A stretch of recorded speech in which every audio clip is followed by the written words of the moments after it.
Assalamualaikum warahmatullahi wabarakatuh. Perkenalkan, nama saya Ayu Andira dengan NIM 2120203862202028, Prodi Akuntansi Syariah. Di sini saya akan memaparkan materi yang telah dijelaskan pada mata kuliah Ekonomi Makro Islam sebagai pengganti UTS. Adapun materi yang saya akan jelaskan, yang pertama yaitu uang dalam ekonomi Islam. Yang kedua, inflasi. Yang ketiga, kebijakan dalam menanggulangi inflasi. Yang keempat, kebijakan moneter Islam. Yang kelima, keuangan publik Islam. Yang keenam, sumber-sumber pengeluaran negara Islam. Dan yang ketujuh, peran zakat dalam menanggulangi kemiskinan. Langsung saja ke materi pertama, yaitu uang dalam ekonomi Islam.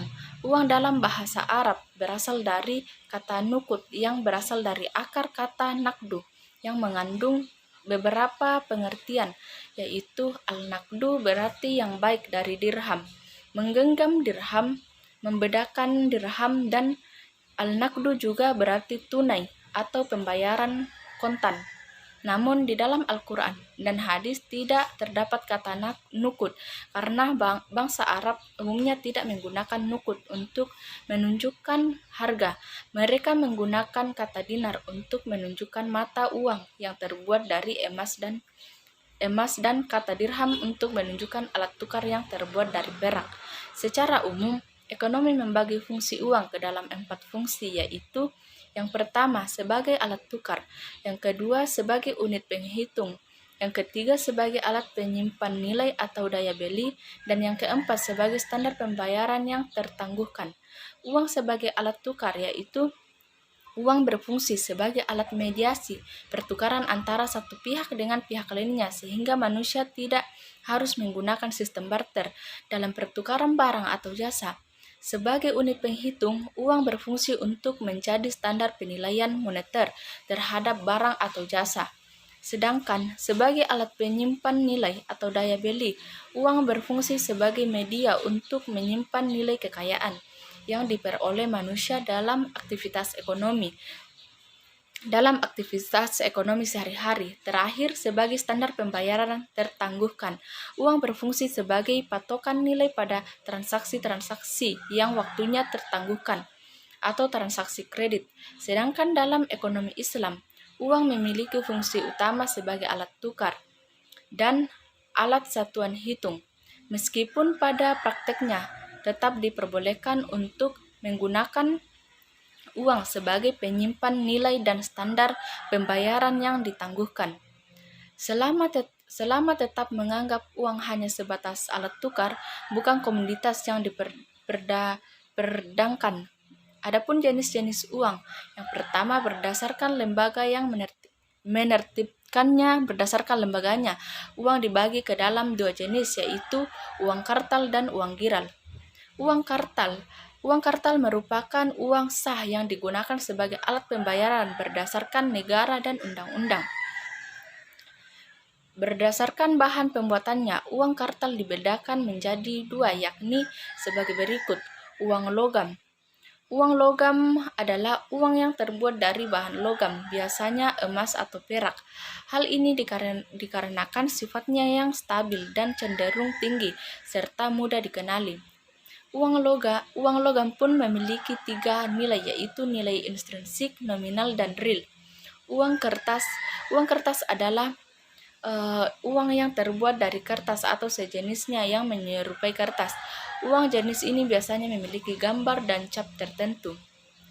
Yang kedua, uang giral.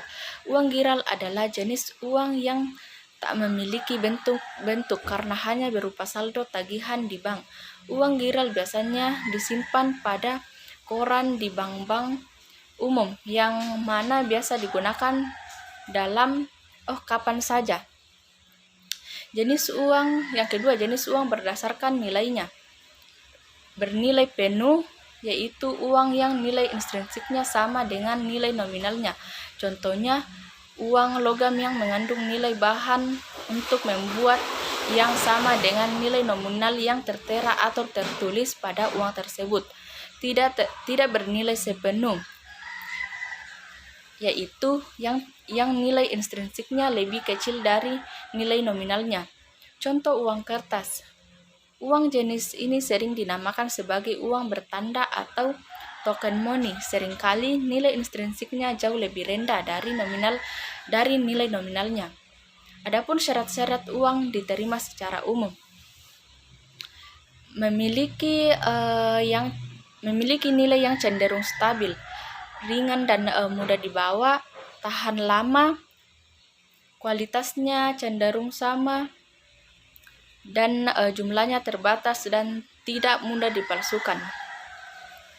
Adapun perbedaan konsep uang dalam ekonomi Islam dengan ekonomi konvensional. Dalam konsep Islam, yang pertama, uang tidak identik dengan modal. Yang kedua, uang adalah public goods. Yang ketiga adalah modal adalah private goods. Yang keempat adalah flow konsep. Yang kelima, modal adalah stock konsep. Dalam konsep konvensional, uang sering diidentikan dengan modal. Uang atau modal adalah private goods. Uang atau modal adalah flow konsep bagi Fisher, dan uang atau modal adalah stock konsep bagi Cambright School. Selanjutnya ke materi kedua, yaitu inflasi dalam ilmu ekonomi. Inflasi merupakan suatu proses meningkatnya harga-harga secara umum dan terus-menerus atau kontinu, berkaitan dengan mekanisme pasar yang dapat disebabkan oleh berbagai faktor, antara lain konsumsi masyarakat yang meningkat, berlebihannya likuiditas di pasar yang memicu konsumsi atau bahkan spekulasi, sampai termasuk juga akibat adanya ketidaklancaran distribusi barang. Adapun penyebab terjadinya inflasi, ada beberapa faktor yang mempengaruhi terjadinya inflasi secara umum. Penyebab inflasi adalah karena terjadinya kenaikan permintaan dan biaya produksi. Secara rincinya adalah beberapa penyebab inflasi. Yang pertama, meningkatnya permintaan. Inflasi yang terjadi disebabkan karena peningkatan permintaan untuk jenis barang atau jasa tertentu. Dalam hal ini, peningkatan permintaan jenis barang atau jasa tersebut terjadi secara menyeluruh. Hal ini bisa disebabkan oleh beberapa faktor, di antaranya meningkatnya belanja pemerintah, meningkatnya permintaan barang untuk diekspor, meningkatnya permintaan barang untuk swasta. Kedua, meningkatnya biaya produksi. Inflasi yang terjadi karena meningkatnya biaya produksi. Adapun peningkatan biaya produksi disebabkan oleh kenaikan harga bahan-bahan baku, misalnya harga bahan bakar naik, upaya buruh naik. Ketiga, tingginya peredaran uang. Inflasi yang terjadi karena uang yang beredar di masyarakat lebih banyak dibandingkan yang dibutuhkan. Ketika jumlah barang tetap, sedangkan uang yang beredar meningkat 2 kali lipat, maka bisa terjadi kenaikan harga-harga hingga 100%. Adapun jenis-jenis inflasi berdasarkan keparahannya inflasi juga dapat dibedakan. Inflasi ringan yaitu inflasi yang mudah untuk dikendalikan dan belum begitu mengganggu perekonomian suatu negara. Terjadi kenaikan harga atau jasa secara umum yaitu di bawah 10% per tahun dan dapat dikendalikan inflasi, sedangkan yaitu inflasi yang dapat menurunkan tingkat kesejahteraan masyarakat, berpenghasilan tetap, namun belum membahayakan aktivitas perekonomian suatu negara. Inflasi ini berada di kisaran 10% sampai 30% per tahun.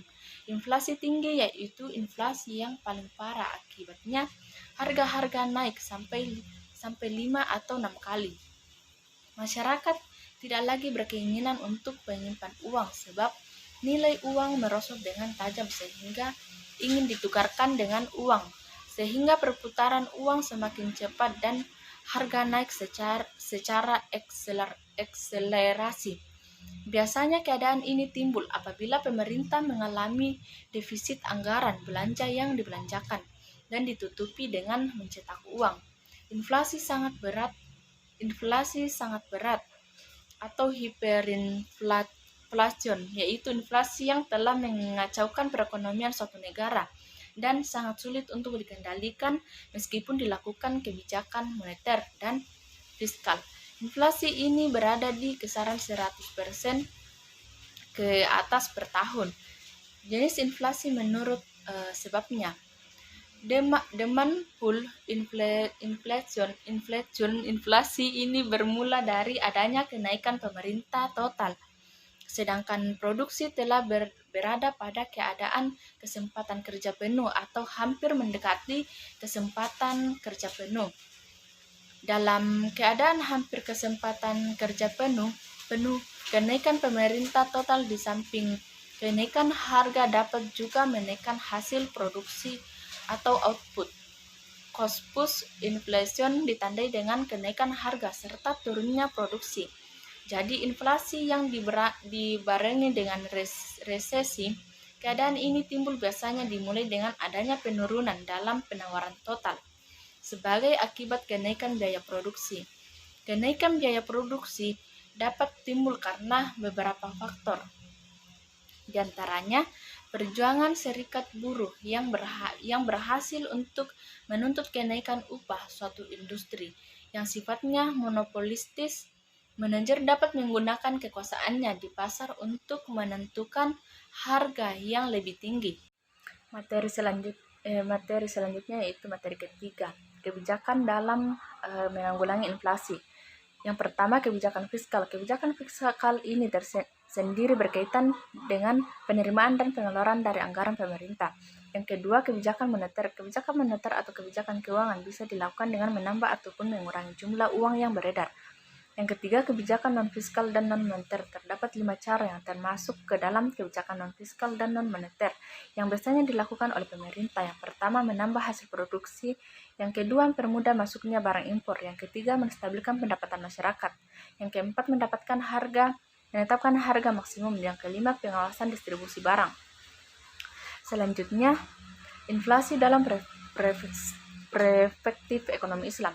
Dalam sistem ekonomi Islam, inflasi bukan merupakan suatu masalah utama ekonomi secara agregat karena mata uangnya stabil dengan digunakannya mata uang dinar dan dirham. Penurunan nilai masih mungkin terjadi, yaitu ketika nilai emas yang menopang nilai nominal dinar itu mengalami penurunan, di antaranya akibat ditemukannya emas dalam jumlah yang besar. Tapi keadaan ini kecil sekali kemungkinannya. Menurut para ekonomi Islam, inflasi berkaitan sangat buruk bagi perekonomian karena menimbulkan gangguan terhadap fungsi uang, terutama terhadap fungsi tabungan, fungsi dari pembayaran di muka, dan fungsi dari unit perhitungan. Taqiyuddin Ahmad Ibnu Al-Maqrizi 1364 Masehi sampai 1444 Masehi menggolongkan inflasi dalam dua golongan, yaitu yang pertama natural inflation. Inflasi jenis ini diakibatkan oleh sebab-sebab alamiah di mana orang tidak mempunyai kendali. Ibnu Al-Maqrizi mengatakan bahwa inflasi ini adalah inflasi yang diakibatkan oleh turunnya penawaran agregatif atau naiknya permintaan agregatif. Yang kedua, human error inflation. Human error inflation adalah inflasi yang diakibatkan oleh kesalahan dari manusia yang menyimpang atau melanggar dari aturan dan kaidah-kaidah syariah. Selanjutnya, materi keempat yaitu kebijakan moneter Islam. Kebijakan moneter adalah suatu usaha dalam mengendalikan keadaan ekonomi makro agar dapat berjalan sesuai dengan yang diinginkan melalui pengaturan jumlah uang yang beredar dalam perekonomian. Kebijakan moneter dapat digolongkan menjadi dua, yaitu kebijakan moneter ekspansif. Kebijakan moneter ekspansif adalah suatu kebijakan dalam rangka menambah jumlah uang yang beredar. Yang kedua, kebijakan moneter kontraktif. Kebijakan moneter kontraktif adalah suatu kebijakan dalam rangka mengurangi jumlah uang yang beredar. Kebijakan ini dilakukan pada saat perekonomian mengalami inflasi. Selanjutnya, instrumen kebijakan moneter dalam Islam. Yang pertama, Reserve ratio adalah suatu persentase tertentu dari simpanan bank yang harus dipegang oleh bank sentral. Misalnya 5%. Jika bank sentral ingin mengontrol jumlah uang yang beredar, dapat menaikkan RR misalnya dari 5% menjadi 20%. Yang dampaknya sisa uang yang ada pada komersial bank menjadi lebih sedikit. Begitu sebaliknya. Yang kedua, moral suasion. Bank sentral dapat membujuk bank-bank untuk meningkatkan permintaan kredit sebagai tanggung jawab mereka ketika ekonomi berada dalam keadaan depresi. Yang ketiga, lending ratio. Dalam ekonomi Islam tidak ada istilah lending atau meminjamkan. Lending ratio dalam hal ini berarti karduhul hasan atau pinjaman kebaikan. Yang keempat, referensi ratio adalah sejumlah proporsi dari pinjaman bebas bunga. Ketika referensi ratio meningkat, pembiayaan yang diberikan meningkat. Dan ketika referensi ratio turun, bank komersial harus hati-hati karena mereka tidak didorong untuk memberikan pinjaman. Yang kelima, profit sharing ratio. Ratio bagi keuntungan atau profit sharing ratio harus ditentukan sebelum memulai suatu bisnis. Yang keenam, Islamic Sukuk adalah obligasi pemerintah di mana ketika terjadi inflasi, pemerintah akan mengeluarkan sukuk lebih banyak sehingga uang akan mengalir ke bank sentral dan jumlah uang beredar akan tereduksi. Jadi sukuk memiliki kapasitas untuk menekan atau menurunkan jumlah uang beredar. Yang keenam, government investment certificate, penjualan atau pembelian sertifikat bank sentral dalam kerangka komersial disebut sebagai treasury bills. Instrumen ini dikeluarkan oleh Menteri Keuangan dan dijual oleh bank sentral kepada broker dalam jumlah besar, dalam jangka pendek dan berbunga meskipun kecil. Selanjutnya, peranan uang dalam sistem moneter Islam. Dalam konsep ekonomi Islam, uang adalah milik masyarakat atau money is public goods, bukan private goods. Karena uang berfungsi sebagai public goods, maka uang harus mengalir dalam perekonomian dan tidak boleh ditimbun. Sebaiknya jika uang diperlakukan sebagai privat, maka memberikan konsekuensi terjadinya penimbunan pada uang itu sendiri. Selanjutnya ke materi kelima, yaitu keuangan publik Islam. Keuangan publik Islam merupakan sebuah kaidah dan prinsip yang mengatur keuangan publik untuk kepentingan masyarakat yang tujuan dasarnya adalah untuk mencapai falah. Nilai-nilai yang berasal dari Al-Quran dan hadis yang akan menjadi dasar dari perumusan sistem keuangan dan kebijakan fiskal negara. Adapun prinsip-prinsip yang diterapkan dalam penerimaan publik Islam yaitu sistem pemungutan wajib harus menjamin bahwa hanya golongan kaya dan mempunyai kelebihan yang memikul beban utama dari riba. Yang kedua, berbagai pungutan dari riba tidak dipungut atas dasar besarnya input atau sumber daya yang digunakan, melainkan atas hasil usaha dan tabungan yang terkumpul. Yang ketiga, Islam tidak mengarahkan pemerintah mengambil sebagian harta milik masyarakat secara paksa. Yang keempat, Islam memberlakukan kaum muslimin dan non-muslim secara adil. Pungutan dikenakan proporsional terhadap manfaat yang diterima pembayaran. Yang kelima, Islam telah menentukan sektor-sektor penerimaan dengan menjadi 4 jenis zakat, aset, riba, dan penerimaan sukarela. Selanjutnya, instrumen pembiayaan publik. Yang pertama, zakat. Zakat merupakan sumber pertama dan terpenting dari penerimaan negara pada awal pemerintahan Islam. Yang kedua, aset. Negara Islam memiliki sumber pendanaan negara dalam bentuk barang yaitu ghanimah dan fai. Yang ketiga, kharaj. Kharaj atau biasa disebut dengan pajak tanah yang dikenakan ke atas orang bukan Islam. Yang keempat, jizyah. Jizyah pajak yang dikenakan terhadap non-muslim yang hidup di naungan pemerintah Islam sebagai tanda tunduknya mereka kepada Islam. Yang keenam, wakaf.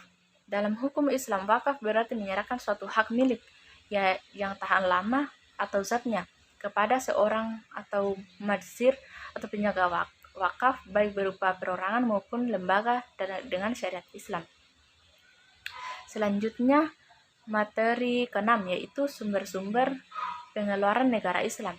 Pengeluaran negara yaitu anggaran yang dikeluarkan oleh pemerintah dalam melaksanakan kebijaksanaan di bidang pengeluaran dalam APBN. Fungsi pengeluaran belanja negara. Yang pertama, fungsi alokasi. Fungsi alokasi yaitu berfungsi untuk membagi anggaran berdasarkan tujuannya, apakah untuk pemerataan atau pembangunan. Yang kedua, fungsi distribusi, yaitu mendistribusikan dana kepada masyarakat sesuai alokasi yang sudah dirancang sebelumnya. Yang ketiga, fungsi stabilisasi, dimaksudkan untuk menjaga keseimbangan keuangan antara masyarakat lewat intervensi demi menghindari inflasi. Yang keempat, fungsi perencanaan, yaitu untuk mengatur alokasi sumber daya yang ada berdasarkan rencana yang sudah dibuat setiap tahunnya. Yang kelima, fungsi otoritas, berarti anggaran negara merupakan dasar dalam pelaksanaan pendapatan maupun belanja negara per tahunnya. Yang keenam, fungsi regulasi, untuk memacu kebutuhan ekonomi sebuah negara dengan tujuan jangka panjang membuat kehidupan rakyat lebih makmur. Selanjutnya, jenis-jenis belanja negara dalam pelaksanaan APBN. Yang pertama, belanja pegawai. Belanja pemerintah pusat yang digunakan untuk membiayai kompensasi dalam bentuk uang atau barang sebagai imbalan atas pekerjaan yang telah dilaksanakan seperti gaji, tunjangan, honorarium, vakasi, dan kontribusi sosial, kecuali pekerjaan yang berkaitan dengan pembentukan modal. Yang kedua, belanja negara. Belanja pemerintah pusat yang digunakan untuk membiayai belanja perlengkapan untuk memproduksi barang atau jasa, belanja barang untuk kepentingan masyarakat, belanja pemeliharaan, dan belanja perjalanan. Yang ketiga, belanjaan modal. Pembelanjaan untuk memperoleh aset atau nambah nilai aset tetap atau lainnya yang memberi manfaat lebih dari satu periode akuntansi dan melebihi batas minimal kapitalis aset tetap atau lainnya yang ditetapkan pemerintah. Yang keempat, belanja bunga utang. Pengeluaran anggaran yang digunakan untuk membayar kewajiban atau penggunaan pokok utang yang dihitung berdasarkan ketentuan dan persyaratan. Yang kelima, belanja subsidi. Alokasi anggaran yang diberikan kepada perusahaan atau lembaga yang memproduksi, menjual, mengekspor, dan mengimpor barang atau jasa yang memenuhi hajat hidup orang banyak. Yang keenam, belanja hibah. Belanja pemerintah pusat yang bersifat sukarela dengan pengalihan hak dalam bentuk uang, barang, atau jasa dari pemerintah pusat kepada pemerintah daerah, BUMN, BUMD, pemerintah negara lain, organisasi internasional yang tidak perlu dibayar kembali. Yang ketujuh, bantuan sosial. Semua pengeluaran dalam bentuk transfer uang atau barang yang diberikan kepada masyarakat untuk melindungi masyarakat dari kemungkinan terjadinya berbagai bencana alam. Yang kedelapan, belanja lain-lain.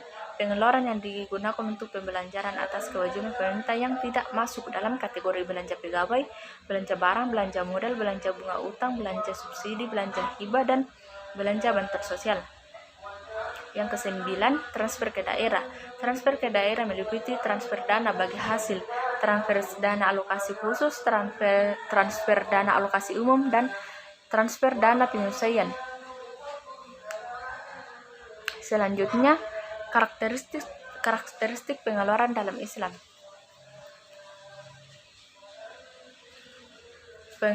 Pengeluaran terikat kebutuhan dasar, kesejahteraan sosial, pendidikan dan penelitian, instrumen dan fasilitas publik. Pengeluaran tidak terikat, takwa Islam, administrasi negara, pertahanan dan keamanan. Selanjutnya ke materi ke-7, yaitu peran zakat dalam menanggulangi kemiskinan. Dalam istilah ekonomi, zakat merupakan suatu tindakan pemindahan harta kekayaan dari golongan yang kaya kepada golongan miskin.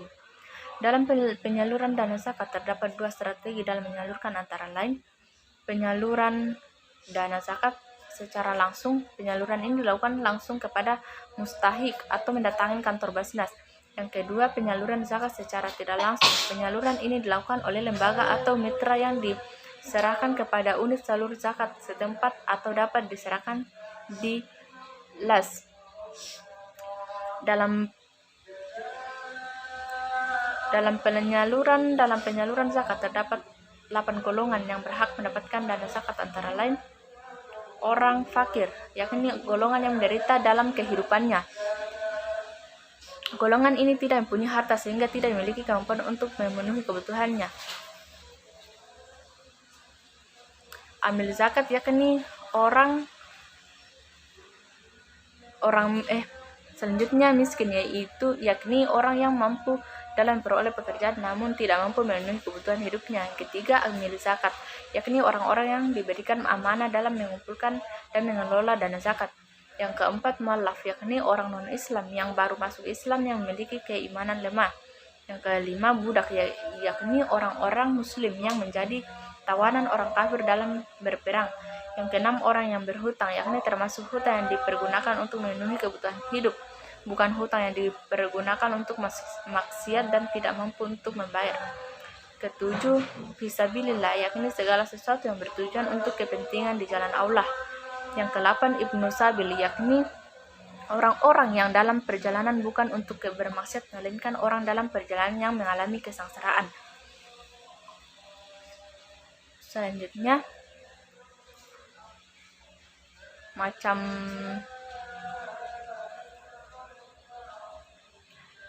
macam-macam bentuk penyaluran zakat. Yang pertama, bantuan kesehatan.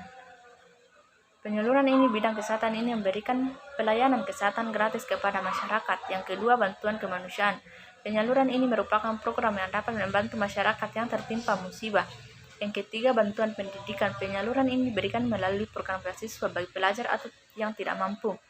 Yang keempat, bantuan ekonomi. Penyaluran ini diberikan sebagai bentuk pengembangan ekonomi masyarakat miskin. Yang kelima, masyarakat mandiri. Penyaluran ini merupakan program dalam bidang peningkatan kualitas sumber daya manusia melalui pelatihan dan kerjasama dengan lembaga yang lainnya. Selanjutnya, peran zakat dalam penanggulangi kemiskinan. Peran zakat yang sangat menonjol ialah membantu masyarakat muslim lainnya dan penyatuan hati agar selalu berpegang teguh terhadap Islam dan juga membantu setiap permasalahan yang timbul. Hal yang harus dilakukan sejak awal ialah mengatasi kemiskinan yang terlilit masyarakat sekitar adalah dengan cara mewujudkan tatanan ekonomi yang memungkinkan lahirnya sistem distribusi yang adil, strategi pengelolaan zakat yang semuanya berorientasi pada berlipat gandanya pahala muzaki, dan untuk meningkatkan kesejahteraan pada mustahik, dan sistem sentralisasi zakat juga mampu mengentaskan kemiskinan yang ada. Itulah tadi yang sempat saya sampaikan. Wassalamualaikum warahmatullahi wabarakatuh.